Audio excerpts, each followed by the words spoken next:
Hello, it's July 14th, Bastille Day, 2026, if I've got the year right. My name is Joe Weston, and we're here for our monthly Global Heart Gathering. And I have to say, what a joy to see people that I haven't seen in years, Gary and Larry, and that rhymes. And it's really lovely to have you here. And Grace, who's joining us for the first time, who's doing her own global heart movement throughout the world, and to see familiar faces. It's always a blessing. And for just to share, every month we come together and we hold space together. We to envision a world of global unity. We have an opportunity to practice, and we're here to actually cultivate within ourselves resilience and fierce compassion so that we can be more resilient in a world that is so uncertain and so many troubles, and to develop a fierce level of compassion where we actually train ourselves, just like athletes, we train ourselves to be able to hold more beings in our heart with compassion without it burning us out, and where we can still stay resourceful. And I'm sure there's people here who are like, oh, yeah, okay, I'd like some of that. And so the format of what we're doing is that I start with a little talk, sharing some of my ideas about what's happening in the world. That becomes a theme, and then I lead you through a meditation, and then we have a chance to reflect. But it is just a joy always to come on and to see people who find time in their busy schedules to dedicate to this, to being in community and heart-centered community. I call you heroes and heroines and heroixes that you can make that time. So thank you. And basically, this comes from all the work that I've been doing throughout the years with respectful confrontation and fierce civility, of really trying to understand why is it, even though we know better, we still have arguments and fights. We should really know better by now. We should be far enough in our development. And here we are, in the most basic ways, still stuck in these patterns that I call 20th century and before dinosaur patterns. Um, and that what we're seeing is that that system is dying away. So what I say, I'll say it again for those of you here for the first time. In all of my lectures, I say the bad news is that the systems as we know them are crumbling. The good news is that the systems as we know them are crumbling, and that we have been in this liminal space for quite a while now, and we're still in it. And I always say with a little bit of humor that people from the 80s and everything, during the harmonic convergence and all of that, oh, we're moving into an age where everything is going to be destroyed. It's all going to collapse, and we're going to be in this world of a higher level of consciousness. Two. Well, we're in it now. We're in that. So all the lovely dancing you were doing, saying this is going to be a wonderful time, realize that this is what we're in. And that actually it's a quite remarkable time. And we, 1,000 years from now, we'll look at this from as an extraordinary time in human development. But what it's asking of some of us is to recognize that what's our role to help usher this. And as I've been saying, what we do here in this practice is we are cultivating the skills of a doula, a midwife, that we're here to midwife a system that's dying away and a system that is emerging and being born. And the doula holds a really unique role. You don't have to do it. If it's not up for you, then just enjoy the hour and go about your business. But I feel called from a spiritual calling, from a global citizen, committed global citizen perspective of what can I do to be a grounding force, a fierce force, a loving force with skill and strategy to help navigate through this terrifying time for some people, certainly uncomfortable time, to move into what we're emerging to. And I say often that, and Grace, I'd love to hear at some point your opinion. We should talk sometime. I see the world system or the human family as a global heart. And in my estimation, the global heart's not well. And why? Because it's suffering from a diet that's technologically overfed and spiritually malnourished. And that as a doctor, it's just basically to say we shouldn't look at, and all the talks about AI and all the talks about technology, it's not a polarizing thing if we want one or the other. We need to just find a balanced diet. And that is my solution to all of our world problems, is that to bring the global heart back into harmony, into restored health, is to cultivate a balanced diet, the appropriate amount of technology. And I think because we're so overemphasizing the technology, that's why I'm focusing on the spiritual nourishment. And spiritual nourishment doesn't have to be a spiritual practice. It simply means being in your humanity, understanding the transformational power of the heart, and investing every moment of your life with every thought, with every word, with every action to activate others to find the power within their hearts. And it sounds like a Hallmark card. It sounds saccharine sweet, but I'm often challenged by this, that people say, Joe, this sounds very naive. With all of our complicated problems, we can possibly solve it with this. And I say the problems are complicated, but you can't solve complicated problems with complicated solutions. We're seeing that this complicates it more. We need simple solutions, and implementing simple solutions is hard work. Hard work, Shelley says, hard work, yes. And we have to, and basically it requires training. That's it. And if you're feeling called to this, then thank you for being here. And the whole thing of this is to train yourself in your resilience and fierce compassion to be able to move through your day, taking care of yourself, to be in what our definition of resilience: presence, awareness, balance, and flow. And when we're moving in that way, then the obstacles that come our way, we're not fighting them, we're not freezing from them, we're not running away from them. We're actually learning how to dance with them in a way that transforms those obstacles into growth and opportunity and hope.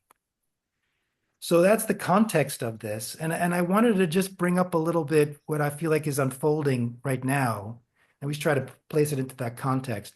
And bear with me, because some of you know me, I'm going to be going off into one of my worlds where, believe me, I'll get back to my points. So for those of you, I see the people who know me well, they're all like, all right, here we go. Let's take a breath. Let's all take a breath. So all of this is in the context of us recognizing that where are we placing our attention in terms of being doulas and midwives for shifting us into a higher level of consciousness? So many movements that I'm involved in around the world are talking about the new world, the new earth, the new higher frequency, a more enlightened way of being. And on some level, that is what we're heading towards. We're heading towards letting go of an old way of being into one that's more based on the values of respect and compassion and love and equity. And we're seeing that play out. And you're seeing that play out particularly with the younger generations who are more connected with the earth and regeneration of soil and water and all of those elements, in equity, in justice. So it's unfolding. But I often say try to bring up is that it's not going to wake up one morning and suddenly it's going to be a new world. And then we can just be our old selves in that.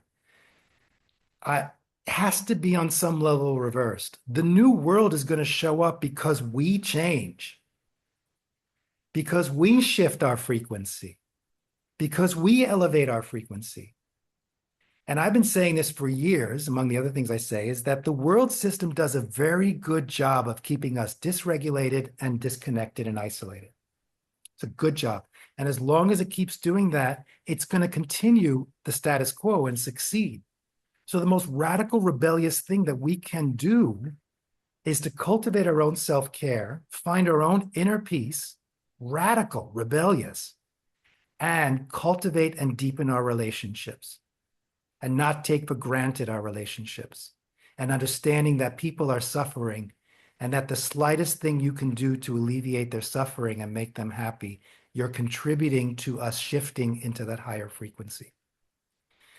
why that's important is that I see it. I see it on social media. I see it with my friends. The world system is doing a great job of trying to pull us down to the frequency that we're seeing playing out in politics, in economics, in the tech industry, which is not the frequency that's going to move us to a higher consciousness, and that it takes a lot of energy for us not to shift there. So I want to just I'm going to share these three words that I love words. This is where I'm going to start going off on my thing. And most of the time I love the word because not necessarily what they mean, but because of their sound. So the one word I love is 𝗪𝗁𝗃. It's a Dutch word for the Dutch people who know it and who have been forced to learn it from me. Can we all say it so far? What? I said Gezellig. Gezellig. Yeah, you can all say it. Dutch people don't say it. The rest have to say it. Gezellig. It 𝗪𝗁𝗃. sounds great. And why I love it is because it sounds great. Gezellig. I love it also because it means something that you can't fully, it's like cozy and but not fully cozy. It's got a Dutch flavor to it. So that's one word. Another word I love, which is because I'm learning Italian, is asciugamano. Now, for those of you who speak Italian, don't listen. But for those of you who don't speak Italian, what do you think it means? Asciugamano. Asciugamano. Come here, sweetie. I don't. Come here, sweetie. Yeah, he's like, come here, sweetie. Anything else? It could be, I think of it like a dance, like let's dance the asciugamano or something like that. Well, it actually means towel. It's so disappointing that this word, which is so sexy and juicy, asciugamano, means towel. That's why I love that word. And there's another word that I love that I've loved since I'm a child because of the sound of it and because what it is, and it's mitochondria. Do any of you know what the mitochondria is? Who wants to tell us what the mitochondria is? Then I'll tell my story of the mitochondria. I think the Dutch might be the same. It's our little energy sources in your cell.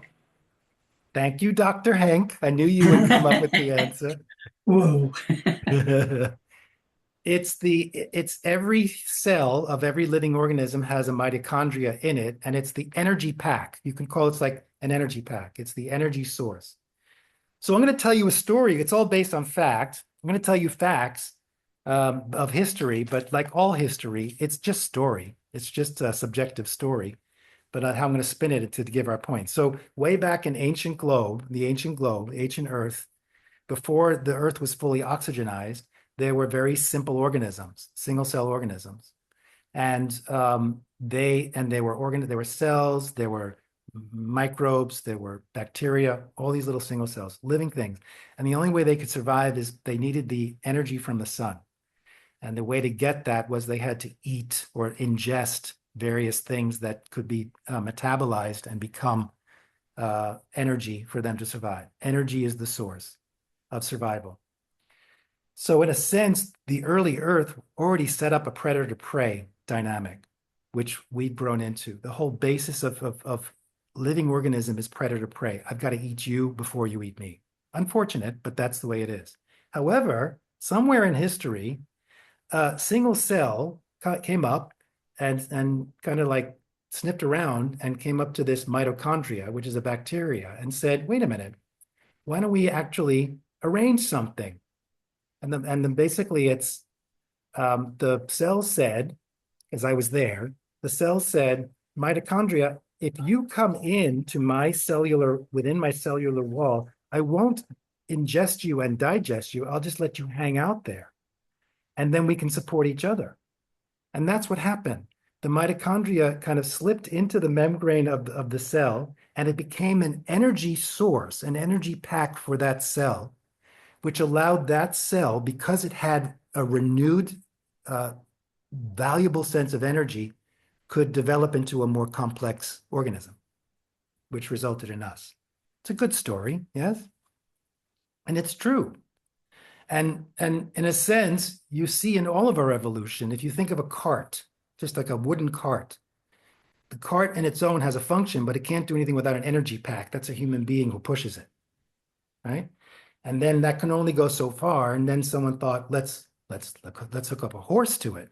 It's a better energy pack. So the cart became more resourceful, it evolved. And then the cart itself evolved because the energy pack helped it to be able to evolve. Had a cover and everything like that. And then the next cart said, let's add a engine to it, a motor engine, and with a new energy pack, right? And then a jet, and then rockets, right? So the cart is always the same. The energy pack increases in power, which helps things to evolve. So why did I tell this whole story? Is that the basis of us evolving is cooperation. That we have within us a predator-prey aspect, and we can rewire that and understand that the basis of our existence is cooperation. And for us to move into a new era, we have to realize that it requires cooperation. And what I've always been saying is that if only hanging out with people who already agree with you were going to solve our world problems, we would have already solved our world problems. So what we need to do is figure out the skills and strategies to learn to cooperate with people who are different. It sounds easy, but it is necessary. Finding alliances in surprising places. But we're so wired now to labeling and compartmentalizing that we can't get there. And that we're stuck in this pattern of we choose who we think we want to get along with. But here's the thing that we have to switch. So many people in spiritual communities say we're all one. I've said this many times. We're all one. And if you really believe that, then we're all one. No one's excluded. You can't decide who's not one anymore. That's everyone. That even means perhaps your president or someone else, whether you like it or not. If I'm triggering you right now, excellent. But it's something to think about. It can't be one or the other. We can't be all one and exclude others. So what does that mean? If we're all one, that means there is no separation. So what is our work? Our work isn't to necessarily do something to become better at something. Our work is to let go of our idea that there's separation, that we're all connected. The more we let go of that idea, and I remember being with my Tibetan Buddhist teacher, 𝗵𝗂 𝗪𝗶𝗰𝗫𝘁. He was giving a teaching, and it was about letting go of attachment. And he asked the students, how do you let go of attachment? How do you let go? And all the students had these brilliant answers, quoting this text and that text, and the advanced students thought they were, I've got this. And he kept saying, nope, nope, nope, nope. 45 minutes passed, and Geshe-la, what he did was he says, you want to know what letting go is? That's letting go. And that's the teaching. What letting go is really means letting go. So letting go of separation. So because I'm seeing a lot, and my American friends who are here know, because you're seeing it, certain people who have recently died, for instance, and the level of glee and joy in someone's death. I don't want to judge it. I'm just saying that's not going to, that in the new world, we won't be doing that. Let's just put it that way. And as long as we're functioning at that level where we are celebrating and rejoicing in someone's death, whether it's justified or not, right? So it's a practice. I can strategically say it's probably good he's no longer here for political purposes and things like that, but I don't have to rejoice in his death. That's pulling me down into that level of energy that we're trying to evolve from. So it's about letting go a lot of these ideas. And I think so I bring it back to very simple things. What can you do every day to shift that perspective? And I just want to share a couple of other examples, then we'll get into our practice. But, I've been saying this more and more is to look at the very basic things we're doing every day. It doesn't have to be that complicated. I remember when I lived in an apartment in California, and we had to share in the laundry room. There was a certain number of washing machines and dryers. And in the dryers, many people did not pull the lint out of the dryer. It drove me insane. And I would say to myself, If a person can't pull the lint, show the respect to pull the lint out of the dryer for their own laundry, why do we think we're going to have world peace? In Italy, when I'm in Italy, for some reason, Italians don't move out of the way for anybody. And it's quite remarkable. I won't go into it because that'll take about 15 minutes. But you're in a supermarket and they're standing in the aisle. And anybody, any generation, and it's clear you want to get by, they just won't move. And so again, if people in a supermarket can't move out of the way to help you pass, why do we think we're going to have world peace? If we're looking at the news and we're rejoicing in people suffering, and why do we think we're going to have world peace? So I offer that as something to consider. It may feel good in the short term, these things, but if we're thinking long term, what can we do in each moment? And again, what I think is important with this is that the reason why I don't rejoice in someone's death isn't so much because of a moral reason that it's good or bad. I do it because it's about my practice. It's my consciousness. It's my thoughts, words, and actions. And I'm taking care of myself in that. And what can we do in a sense to be more responsible in shifting this idea of separation into true oneness in every moment? And you know it's all about the day-to-day. Does anybody have a quick comment to say about anything I said? Then we'll just take this into our practice. And we'll reflect afterwards as well. 𝗪𝗁𝗁𝗁𝗁, I've got something to say. I was just typing in here. There's also seems to be something about friction in the mix of connecting difference that seems to work as an energizer or igniter or booster. So as you're talking about the cart and the rocket and so that acceleration of the itchy scratchy creates the booster energy. And then as you're talking about the Italians in the grocery store, I'm kind of like, hey, here's my theory on the Italian gig. Perhaps the not moving, they know, it seems that there is, no matter what you say in Italian, it sounds like I'm going to throw you up on the wall and take you now. I mean, it just sounds, everything is so crazy sexy. And they could be saying, can you pass the salt? I mean, it's nuts. So, maybe the Italians get something about that, intense frictiony maneuver. Maybe I'm giving the Italians too much. I don't know. Yeah, no, I mean, I'm not saying I'm right. You know that. I'm not saying I'm right. I'm just sharing it as a perspective. And of course, for some reason, I am just very sensitive to that. I'm overly sensitive to that. Just get out of the way. It's that simple. Just get out of the way. And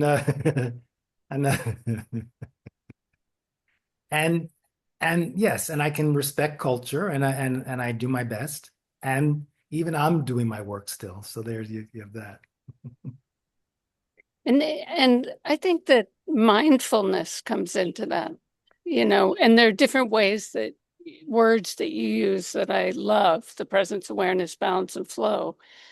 But just because I've had to take courses for my CEUs, and a lot of it was around mindfulness and that idea of really being present in that present moment, wherever you are, and that you might, because those people may not even notice that you're standing there. They may just be unconscious and unaware. Mm-hmm. Yeah. Yes. Again, it's all that there are many answers to it, and I think for me, it's just noticing my practice. I of course just want to smash their heads together, but I don't. Because I do my practice, and I can see all of that. Okay, thank you. So there's more time to reflect afterwards, but let's take this into our practice. So in this practice, I'll lead you in. It's a meditation on global unity, cultivating the global heart. There's no right way to do it or wrong way. It's about finding your way. Starting with what I call power sit, sitting in a way where your spine is straight without being rigid. Where you're sitting in a way where you actually can cultivate the best presence awareness, particularly balance and flow, without contracting the body. Also elongating from the back of your neck, so you tuck in your chin a little bit. Relax your jaw, relax your shoulders, relax your belly.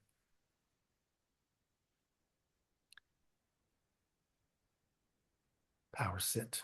Bring your attention now to a place in your lower belly, what I call your core, or your center. It's approximately the width of 3 fingers below your navel and 1/3 of the way into the body from the front of the body. You want to investigate that if you put your fingers together, like I'm doing here. If you want to look, where you place your index finger over your navel, where your pinky resides, it's the width of 3 fingers below your navel. Bring your attention to that spot, and from that spot, bring your attention inside of your body about 1/3 of the way from the front of the body. And while you continue to sit in power sit, see if you can bring your full attention to that spot. I would say is your center of creativity, gut wisdom, impulse, where your personal power resides, your center of awareness. According to Taoist principles, it's you're from here in your lower dantian, your core, that you perceive your reality. The middle of your chest, is where your consciousness resides. The brain is simply the transmitter of information in and out. We're cultivating awareness and perception.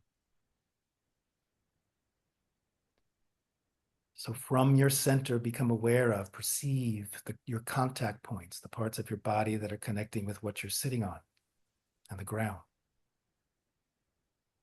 See, from your center, you can perceive every atom, every molecule, every nerve ending of the parts of the body that are connecting with the chair and the ground.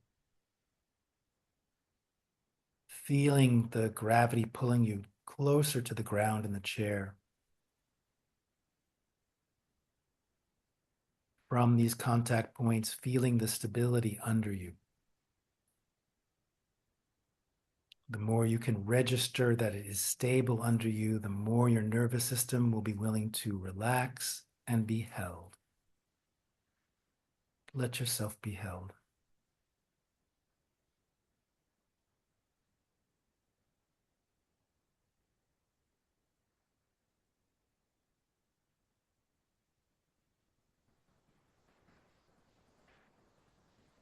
And we use this practice to bring your awareness more into the present moment, starting first with yourself. So from your center, become aware of your physical body. No need to do anything, simply listen. Develop a deeper relationship with your physical body. Learn the vocabulary of the wisdom of your body.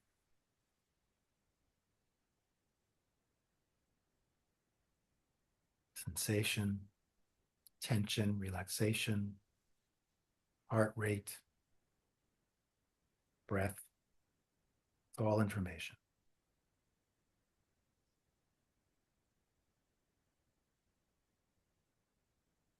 From your center, become aware of your emotional body. What emotions are you present to at this moment?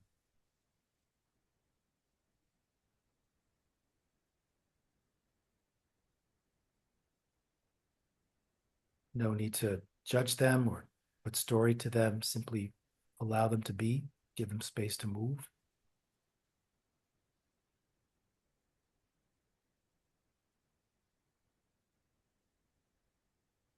From your center, become aware of your mental body, your thoughts. Not necessarily what you're thinking, what's the quality of your thoughts in this moment?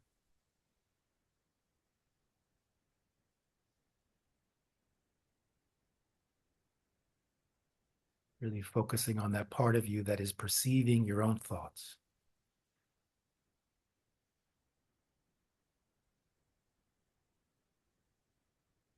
And maintaining connection with your core. And now bringing awareness to the middle of your chest where your heart center resides. Your heart power resides, compassion, respect, connection, your highest values. And from your center and from your heart, become aware of that part of you that has access to something larger than yourself.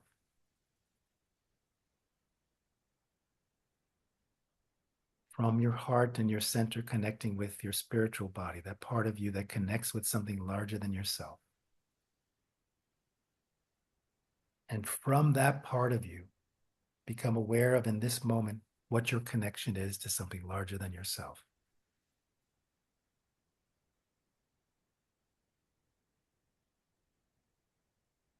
Could be something spiritual, could be humanity, the universe, the matrix.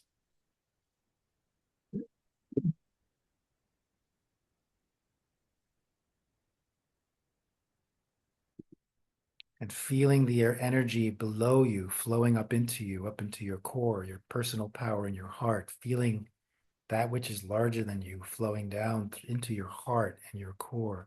Let that fill you up, radiate out through your body, out to the edges of your personal space, filling out to your own personal boundaries, filling your personal space in all directions, behind you, above you, the sides of you, below you.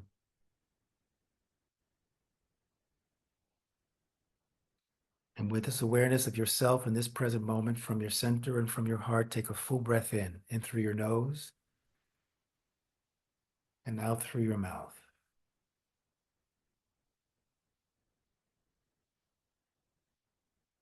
Maintaining a connection with yourself in this way at this moment.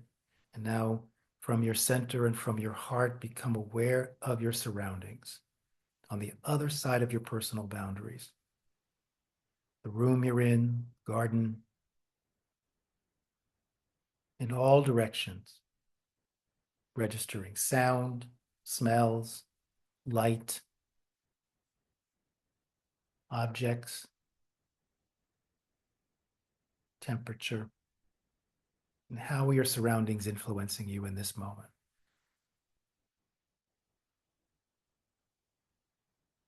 Placing yourself in this context at this moment. And with a stronger connection with yourself and your surroundings from your center and from your heart, take a full breath in through your nose and out through your mouth.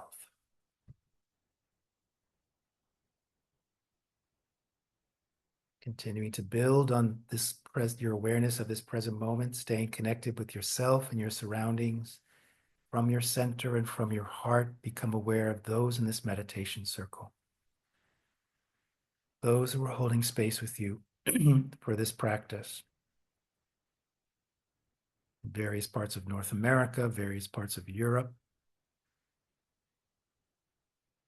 various parts of the world who may not be on the World Wide Web with us, but holding space with us where they are. What is your capacity in this moment from your personal power and your heart to reach out with your awareness to connect with their heart and their personal power with respect and honor, allowing energy to flow and emotions to flow. And with this awareness of yourself, your surroundings, and those in this meditation circle, from your center and from your heart, take a full breath in through your nose, out through your mouth.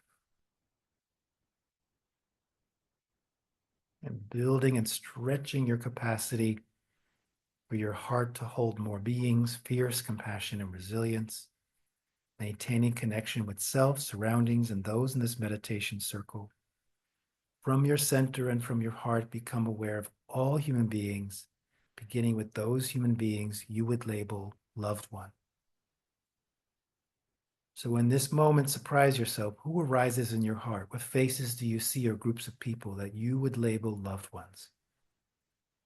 How many can you hold in your heart in this moment? How does that influence your level of open-heartedness right now as you hold these loved ones in your heart? In effect, standing face to face or sitting face to face with them.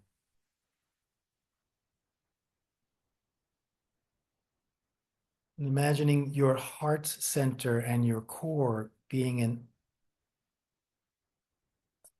a limitless energy resource.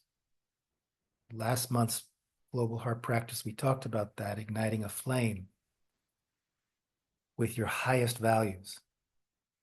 So as you ignite this flame, it's unlimited power that you can't get depleted from it.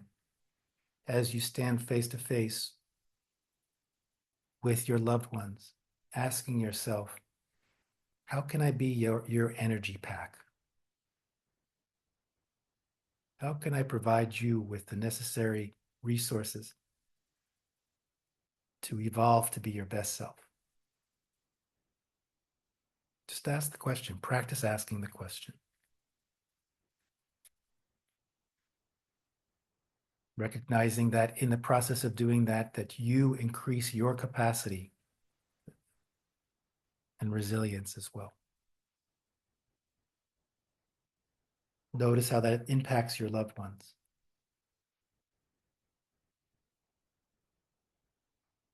Allowing energy to flow and emotions to flow. And from your center and from your heart, become aware of those human beings you would label stranger. And who arises in your heart? What faces do you see? What groups of people? For those of you in big cities, how many strangers do you come across in a minute? Who do you see on the news? Who are your neighbors? And as you, from your heart, radiate out this your love, the flame in your heart, as you stand face to face with them, asking the same question: what can I do to be a source of energy for you? To inspire you, to alleviate your suffering, to help you reach your highest potential. And notice how just the request, just the asking of that shifts them and shifts you.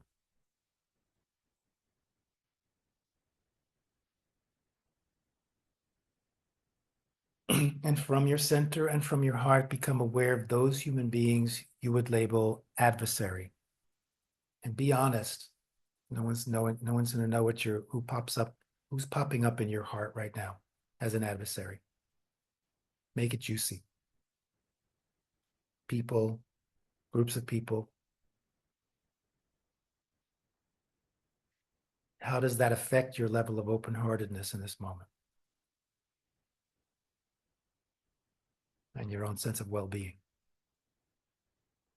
And as you maintain your connection with your contact points, your stability, and you focus from your personal power in your core and your heart, feeling the unlimited flame in your heart, asking even your adversaries the same question: who would I need to be to ignite you, your energy pack, to be your best, highest self? Just ask the question. Notice if it impacts them. Notice how it impacts you.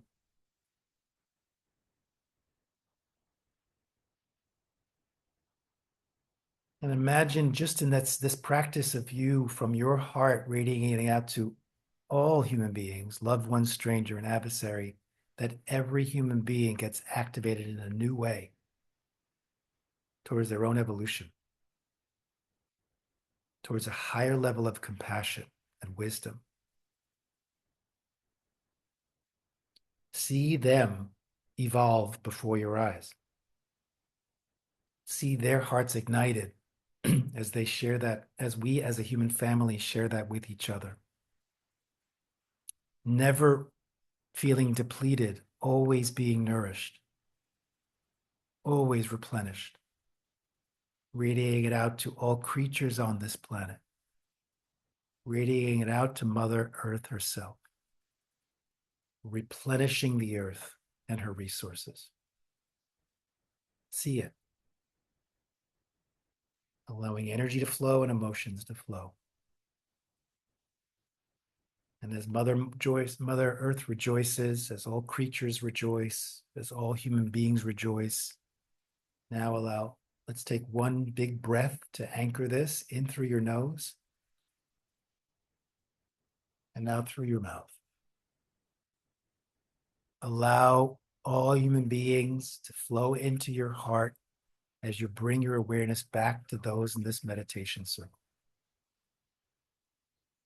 with a sense of honor and respect for those sharing this practice with you, committed to walking the earth in this way. With a bow to them, allow them to now flow into your heart as you bring your awareness back to your surroundings, the room you're in, the garden, anchoring your practice now into your current existence, in your surroundings, honoring and showing gratitude to your surroundings as you allow your surroundings to flow into your heart, as you bring the surroundings into your heart, coming back to yourself, and asking yourself in the most humble way, how can I be a more resourceful, clever, compassionate energy pack for you with my unlimited resources and power?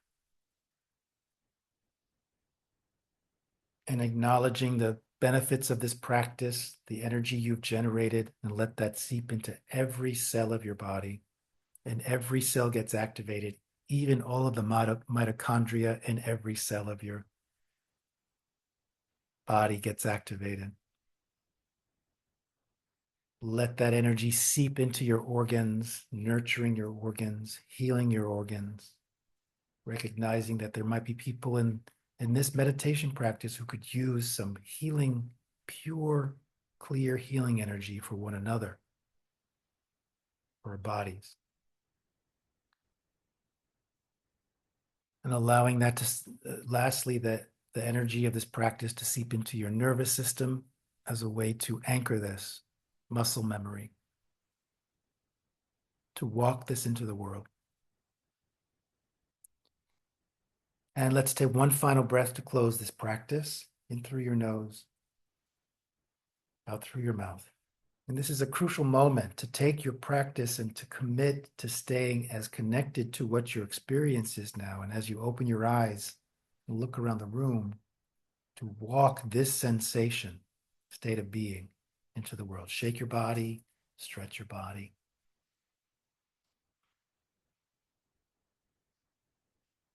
Okay, so we had a chance to reflect. We shared some ideas. We did the practice. Now we get a chance to reflect again. Anybody want to share what's on your heart? What came up for you in the practice or from what I shared? Tori, you are looking gorgeous. I just want to say, you are just simply looking gorgeous. Sorry to judge you, but I can't help myself.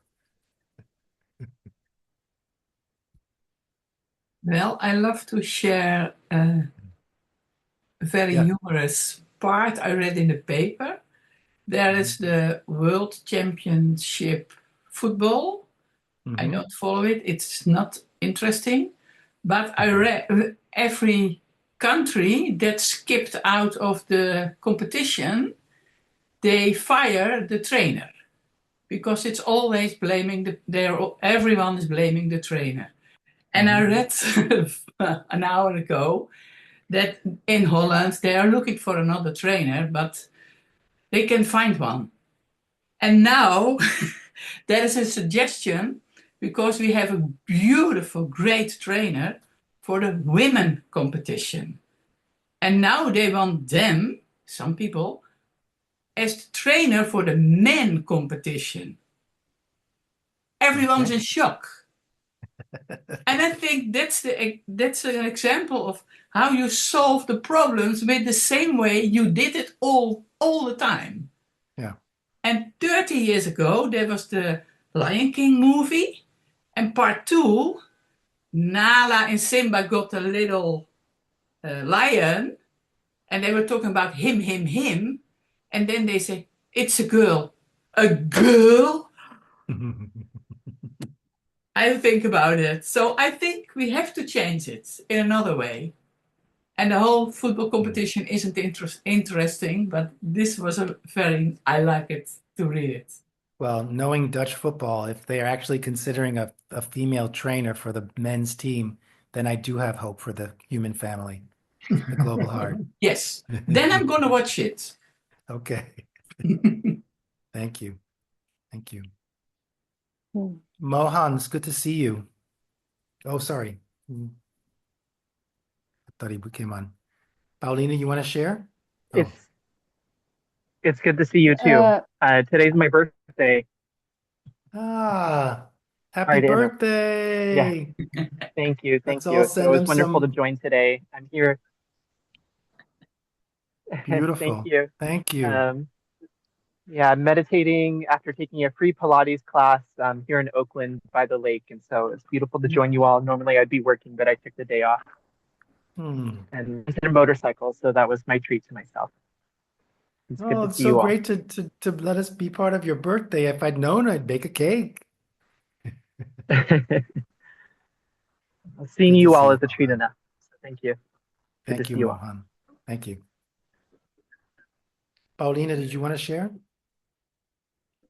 Well, I only wanted to share it was a beautiful practice, especially the last bit of connecting with the adversaries. It's always very interesting is not even the right word, and I can't put the words to it, but it's so big what happens then actually.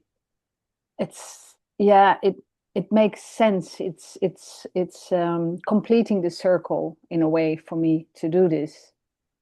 It's actually a very Buddhist practice, I think. Yeah, I don't know how to describe it, but it's huge. Thank you, Paulina. I know you long enough to know that what that means. So yeah, thank you. And this is the hard work. This is about our own hearts, right? It's softening the rigidity of our own labels, of our own separation. It has nothing to do with the people. Ultimately, it has nothing to do with them. It has to do with our perception of them. And that's the work we do. And it's not easy. Thank you. Larry. Hey, Joe. I was reflecting on what you were saying about celebrating someone's death, and I was wondering if the difference between celebrating someone's death but also knowing that the world is better without someone are two different things. You know, I there are many examples of that, and then the other thing that's really interesting, whether it's correct or not is a different thing, is how organic sometimes those things are. That you can't deny when all of that stuff comes out that it isn't an organic part of the process. Whether it's a good organic part or not is a very different question. But it is organic. I mean, there is a coming together of energy around that. And it was I don't know that I have a definitive statement about that, but I was really reflecting about that. It is a very strange thing to celebrate someone's death, but at the same time, I wonder, for those who are on who were affected by statements or things that person did, if recognizing that certain things might be better without that person are a different Yeah. thing. I don't know, but it did make me think. Thank you. I appreciate that. I'd love to talk with you more about that. And that allows me to just clarify more. I think there is a distinction. I can be relieved that, for instance, that someone who was causing other people harm is no longer causing them harm. So if you notice how I worded that, I'm just stating facts. The source of someone's harm is no longer there. I can be relieved for the people who were suffering. But that doesn't mean I should and that's something different from celebrating someone's death.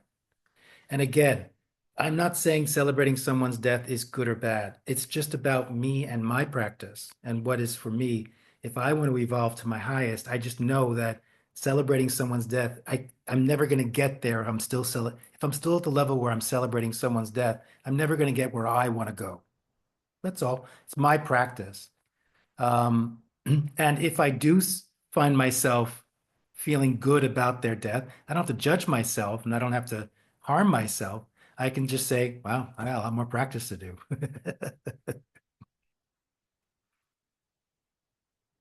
Thank you. Gary Wayne says, I was born in Oakland. Happy birthday to Mohan. And Val put some fun birthday celebratory things. So, anyone else?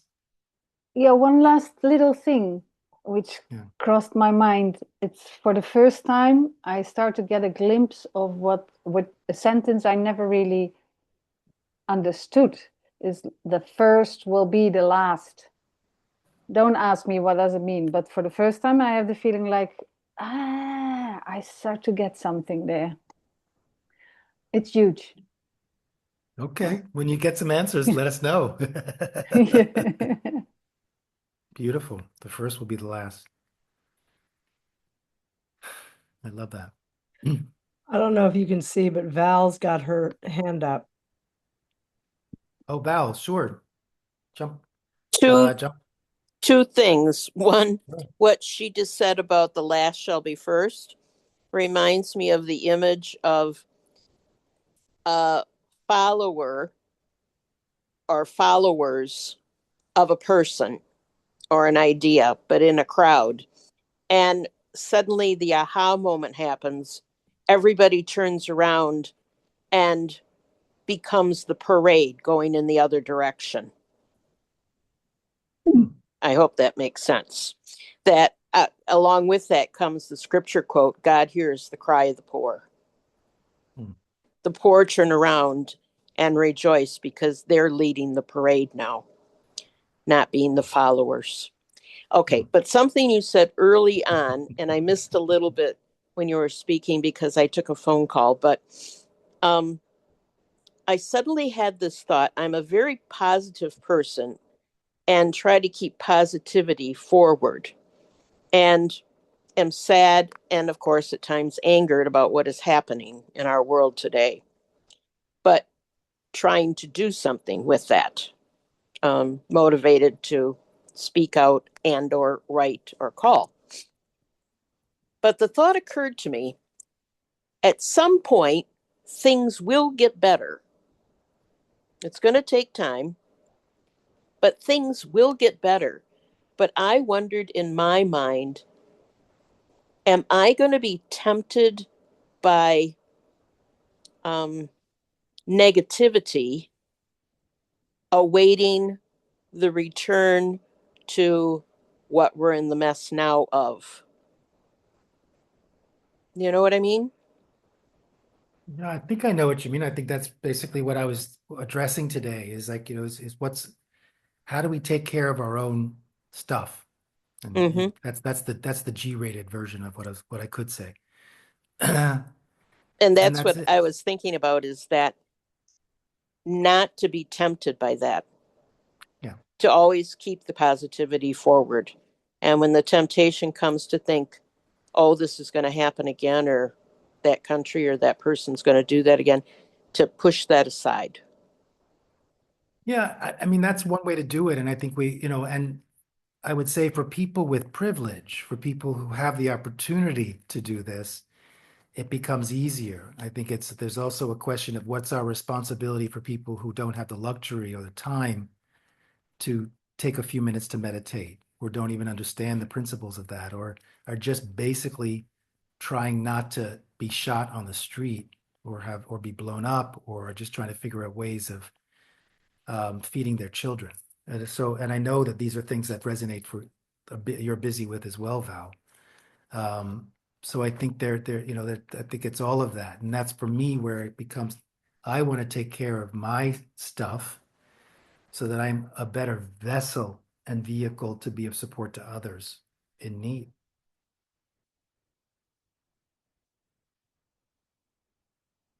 Does that resonate, Val? Yes. Okay. Yep. Thank you. Thanks. Someone else? George, can you show us your Occupy Here t-shirt? I was just talking about it earlier. That's the Occupy Here t-shirt. Thank you. Good to see you, George.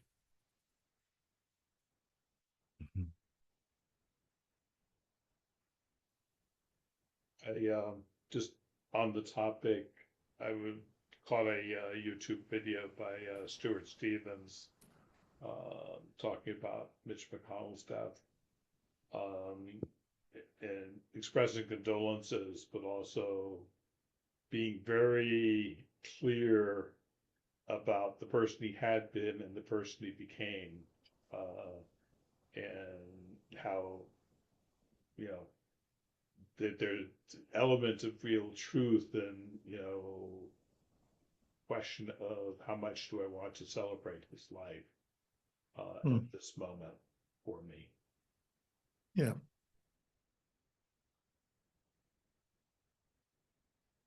Thank you. Okay, so we started with a motivation. We did our practice. We had a chance to reflect. Let's dedicate the energies now that we've just generated. It's, you know, I always say that the group of us who are here, it's a statistical miracle with 8 billion people on the planet that we come together. So there's something here that when we've just generated this heart energy, let's really direct it to yourself and parts of your life that could use a good energy pack and some good love and projects you're working on, to people in your life who are struggling, who could use some of this energy. If you're struggling in your body, or having challenges in your body, may this restore that, bring you back to balance. And to consider all human beings around the world who could use a sense of hope and possibility right now, a sense of feeling, even just a sense of safety and refuge. May this reach them and give them that relief. And may the practice that we've done flow to our world leaders and governments, that they may govern from a place of love and compassion as opposed to fear and greed. Okay, thank you. Thank you very much. It's great to see, like as I said, to see people I love dearly but are first timers for the Global Heart, and to see familiar faces, to see the birthday boy. Let's all share a little bit of our practice for Mohan, that this may be a year of miracles, of joy. He left. Oh well, I guess he didn't want those. It's a miracle. Miracle. He got them. Doesn't matter. Just transcended. He's transcended. He's evolved. I love that. Joe, is this every month? Is this every Tuesday? Yes, every Okay. Tuesday, the same Zoom link. Same Zoom link. Okay. So thank I want to you. just share with you that, please put this on your calendars if this feels good for you. Put this on your calendar and come every Tuesday. We're building community here. He's back. Born again. Amazing. Amazing. He transcended, and now he's resurrected, and now he's back. Whoa. Okay, right in our midst. I'm a bodhisattva. Yes, you are. I knew it from the moment I met you. Yes. So, Thank you all. Tell all your friends about this. Think of 1 or 2 people you can bring along. Really, it's great to share this energy, and we're building this community, and we're creating a field of this heart-centered work around resilience and compassion. And here are a couple of links for you. The links. Oh, bummer. Did the links go through? No. Let me get them. I'm thinking if you haven't seen my TEDx talk, it might be, or if you haven't seen it for a while, see it. It's really good. A Cure for Chronic Niceness, Joe Weston. Let me know what you think. I don't ask for money up front for this, but if you'd like to make a donation, Donna, there's the link there to the donations page. Please feel free to give anything or not at all. It goes to the Fierce Civility Project. where we do these kind of events and more. And sign up for our newsletter and look and see a link for upcoming events. Get on our YouTube page, purchase books if you really, and buy the Occupy Here t-shirt with the Occupy. There's many links for you to explore. Ways to support me and the Fierce Civility Project and this work. And please take care of yourself.